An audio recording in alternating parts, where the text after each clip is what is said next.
ETV YouTube channels లో మీ వ్యాపార ప్రకటనల కోసం ఈ నంబర్కి కాల్ చేయండి.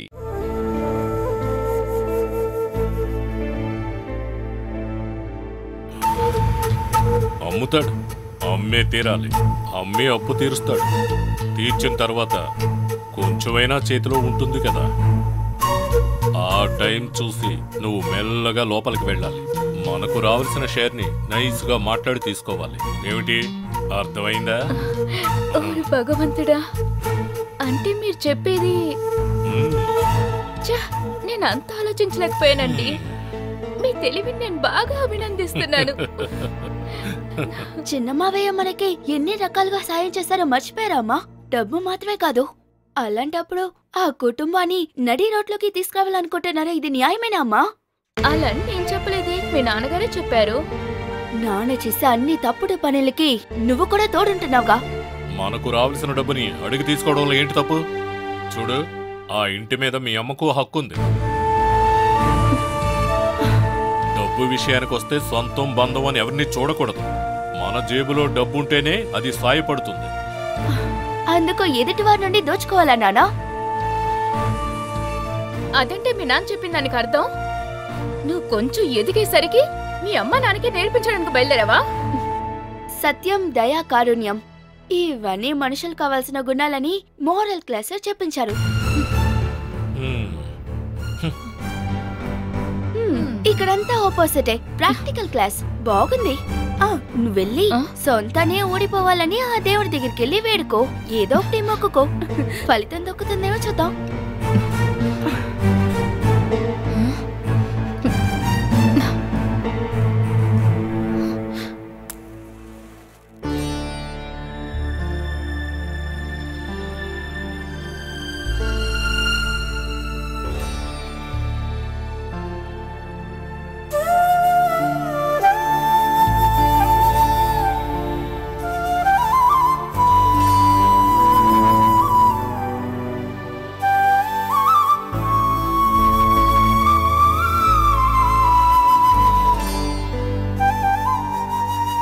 మీరు దండం పెట్టుకోలేదా? రేపు మన దేవుడు జడ్జి గారే సుధ. వేరే ఏ దేవుణ్ణి ప్రార్థించినా మనకి మంచి జరగదు. దేవుడు గురించి ఇలా మాట్లాడకూడదు, అది ఈ సమయంలో.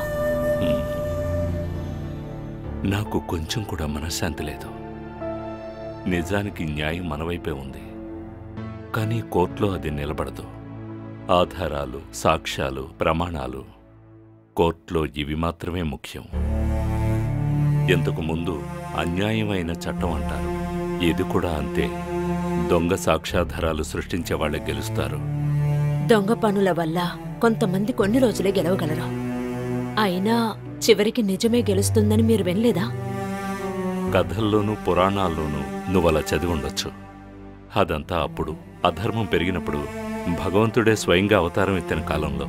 ఎందుకు నన్ను భయపడుతున్నారు? ఇంకా జడ్జ్మెంట్ రాలేదుగా. తీర్పంతా ఇప్పుడే రాసిపెట్టుంటారు. రేపు కోర్టులో అందరి ముందు చదువుతారు. కేసులో ఓడిపోతామని ఇప్పుడే నిర్ణయించినట్టుగా ఉంది మీ నాన్నగారి మాటలో.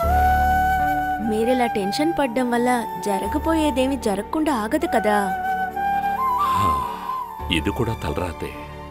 మనం అనుకున్న దాన్ని మార్చలేము, దిద్దలేము.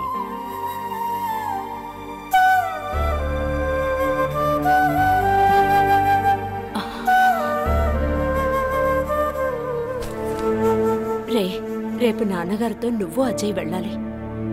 గెలిచినా ఓడినా చివరికి తోడుండేది సొంత పిల్లలే కదా.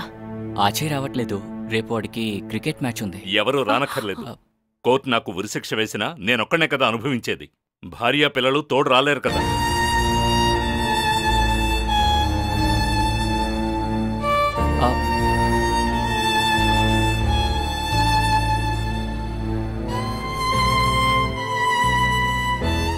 తనొస్తున్నాడు కదండి, ఇంకేంటి. ఇక అజయ్ మాత్రం వచ్చి ఏం చేస్తాడు? నేనొస్తాను నాన్న. మీ గెలుపు ఓటమి అంతా కూడా మాకు సంబంధించిందే కదా. ఒకవేళ మనం ఓడిపోయినా కూడా మీరు మా అందరికీ నాన్నే కదా.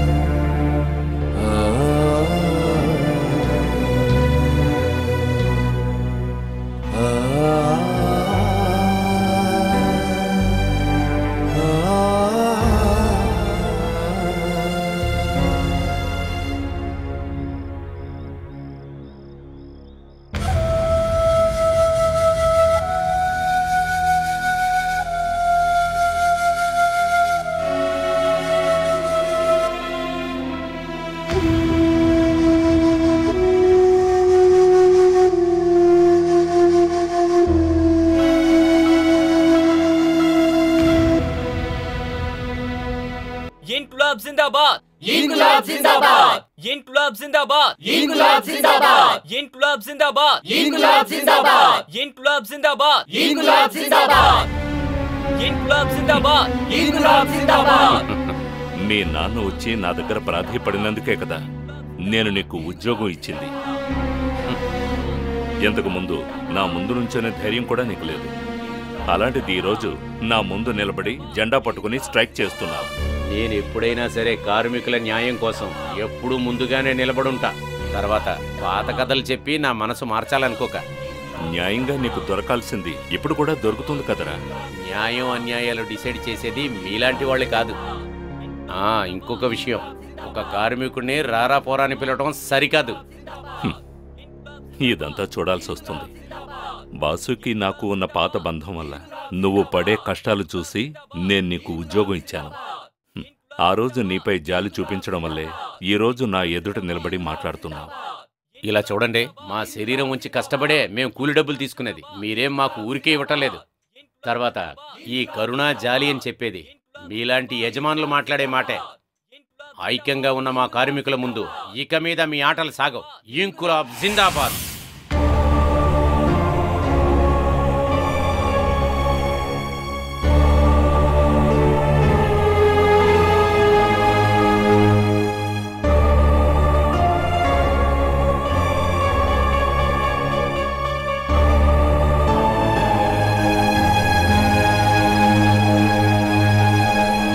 ఏంటండి ఇంకా నిద్రపోలేదా? పాలు పోసిన చేతిని పాము కాటేస్తుందని విన్నాను. వాళ్ళు నాకు చేసింది కూడా అంతేగా.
మీరు పడుకోండి.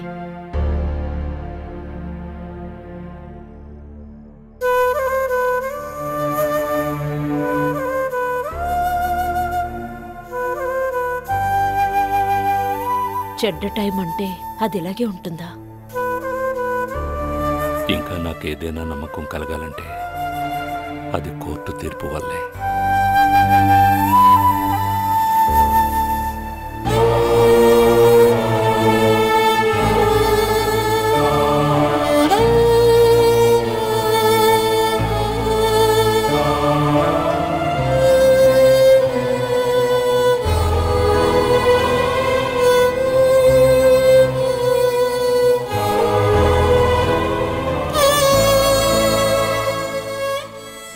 రాఘవ గారి కొడుకు జయచంద్ర గారు, రాఘవ గారి కొడుకు జయచంద్ర గారు, రాఘవ గారి కొడుకు జయచంద్ర గారు.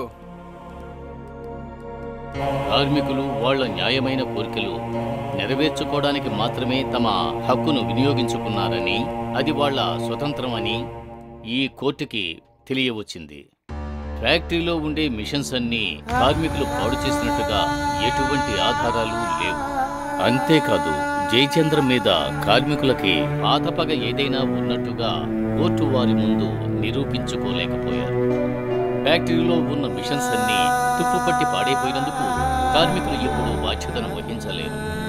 అందుకని కార్మికుల జీతం, బోనస్ ఇంకా డబ్బుకు సంబంధించిన అన్ని విషయాల్ని 5 సంవత్సరాలకు గాను వడ్డీతో సహా ప్రత్యర్థి అయిన జయచంద్ర కట్టి తీరాలని ఈ కోర్టు తీర్మానించింది.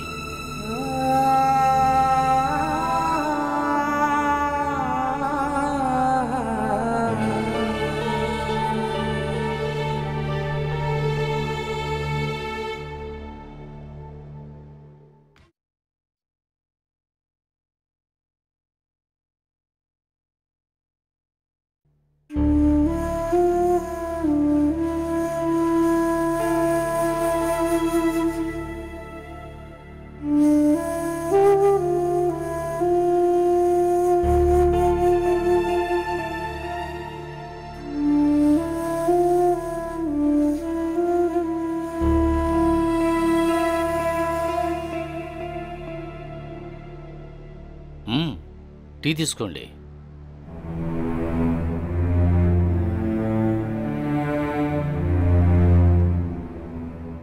ఇంతకంటే ఏమీ చేయలేమా సార్? ఇంకేం చేసినా ప్రయోజనం లేదు. 30 రోజుల లోపల కోర్టులో ఖచ్చితంగా కట్టాలి అనేదే తీర్పు. అప్పీల్కి వెళ్తే సార్? ముందుగా కోర్టు తీర్పుకు వ్యతిరేకంగా స్టే తీసుకోవాలి, ఆ తర్వాతే అప్పీలు. అప్పీలు తీసుకోవాలంటే జడ్జిమెంట్ అమౌంట్లో ఖచ్చితంగా ఒక పోర్షన్ కట్టాలి. అయినా మనం వాదించేది కూడా దీనికోసమే కదా. తీర్పు వచ్చే సమయంలో మిరాకిల్గా ఎదురు చూడొద్దు.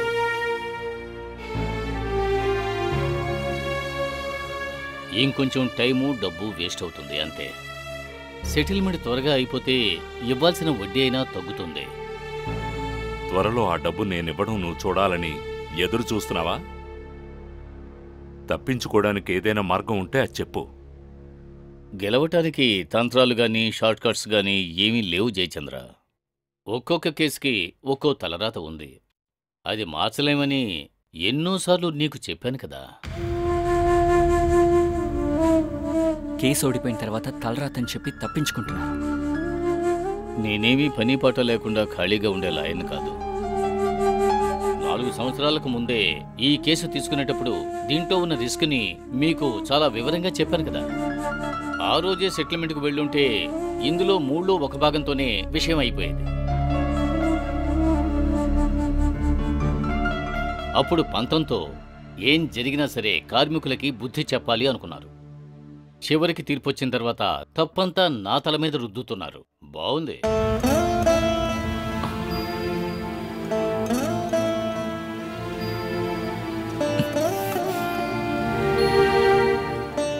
టీ తాగండి హరి.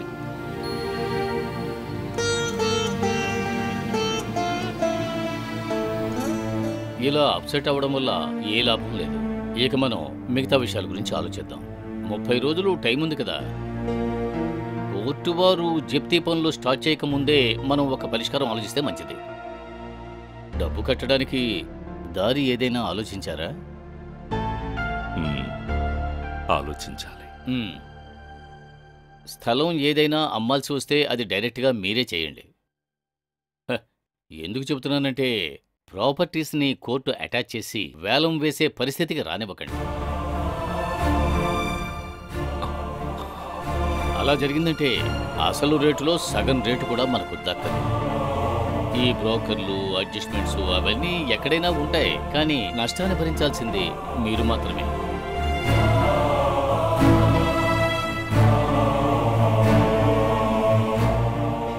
వెళ్దాం నాన్న. వస్తాం సార్. సరే, నేను వస్తాను.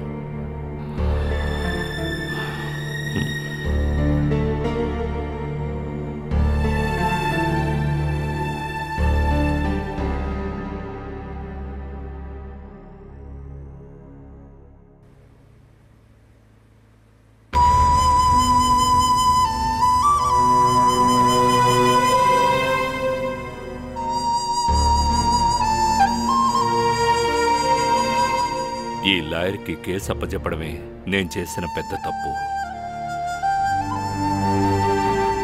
హైకోర్టుకి వెళ్లడం గురించి ఇంకో మంచి లాయర్తో మాట్లాడితే బాగుంటుందని నాకు అనిపిస్తోంది. దానివల్ల ఎలాంటి ఉపయోగం లేదని మీకు తెలీదా నాన్న? లేకపోతే ఇక నుంచి మీరు బాగా ఆలోచించి నిర్ణయం తీసుకోవాలి. మొండికేశారనుకోండి, దానివల్ల కుటుంబంలో అందరికీ సమస్య వస్తుంది చూసుకోండి. కోర్టు శిక్ష ఎలాగూ పడింది, ఇప్పుడు కొడుకు శిక్ష. నా ఉద్దేశం అది కాదు నాన్న. రోజు రోజుకి మన అప్పు పెరిగిపోతూనే ఉంది నాన్న. ఇప్పుడు ఏదో ఒక దారి కనిపెట్టకపోతే అందులో మనమందరం మునిగిపోతాం. ఏం దారి? అది మీరే కదా నన్ను కనిపెట్టాలి.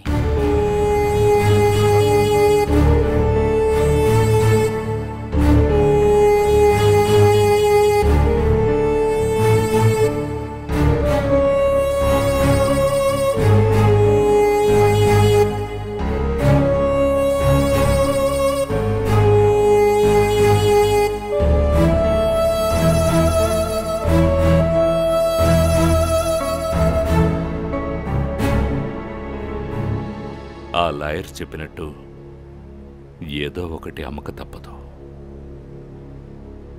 ఎంత జరిగాక ఆ ఫ్యాక్టరీ ఇక మనకెందుకు, దాన్ని అమ్మేద్దాం. 4 ఏళ్లుగా తుప్పుపట్టి పాడైపోతోంది కదా, ఈ జన్మకి దాన్నిక తెరవలేం. పోనివ్వు. ఫ్యాక్టరీ యజమానిగా గడిపిన కాలం అంతా మర్చిపోతాను.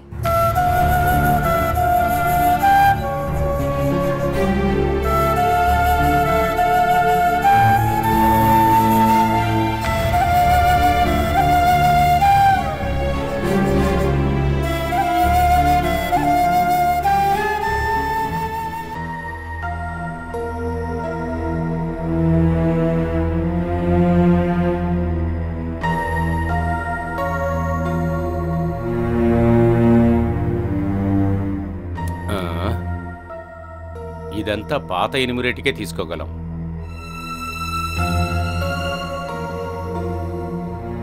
నాకు ఆ శశిధర్ చెప్పినప్పుడు కొంచెమైనా బాగుంటుందేమో అనుకున్నాను. అన్నీ ఇంపోర్టెడ్ మిషన్సే.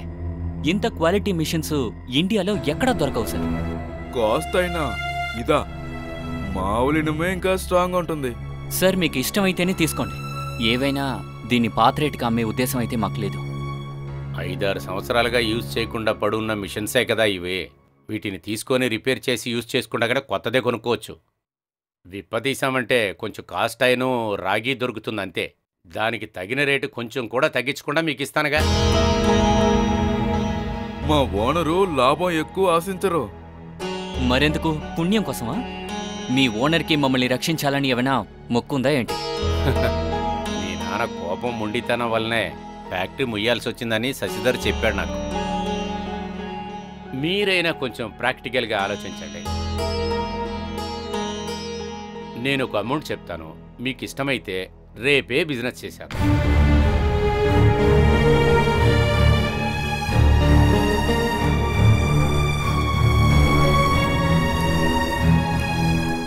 ఈ బిజినెస్ జరిగితే దీంట్లో మీకు ఏమైనా లాభం ఉందా? నాకు బ్రోకర్ డబ్బులు దొరుకుతాయిగా. ఇంకా నేను చెప్పిన రేటుకి వ్యాపారం జరిగితే ఖచ్చితంగా నాకు ఒక బోనస్ దొరుకుతుందని గుర్తుంచుకో. లాభం లేకుండా మీరు దీంట్లో తలదొర్చరు కదా.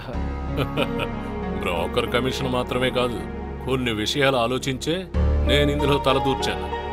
కంపెనీ, ఫ్యాక్టరీ, కారు అన్నీ పెట్టుకుని నా కంటి ముందే ఆ జయచంద్రన్ షో చూపించాడు.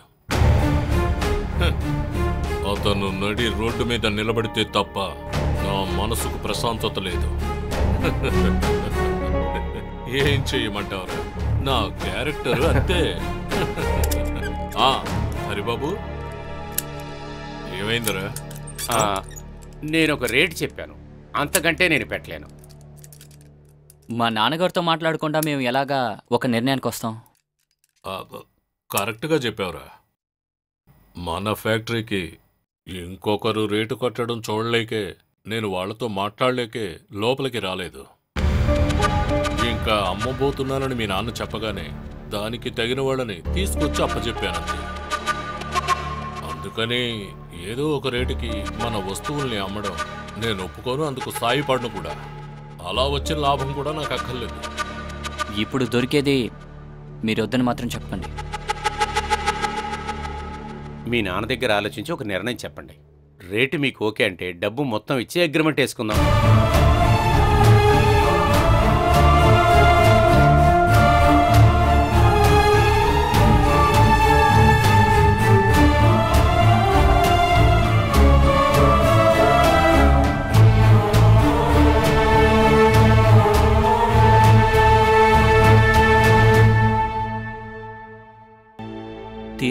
రోజు నుండి మనసంతా బాధగా ఉంది. ఇంక నా వల్ల కాదు. అసలు మీరే చెప్పండి, డబ్బు కట్టడానికి ఏవైనా ఆలోచించారా? నేను ఈ ఇంటిని పొలాన్ని అమ్మాలనుకుంటున్నాను. భగవంతుడా,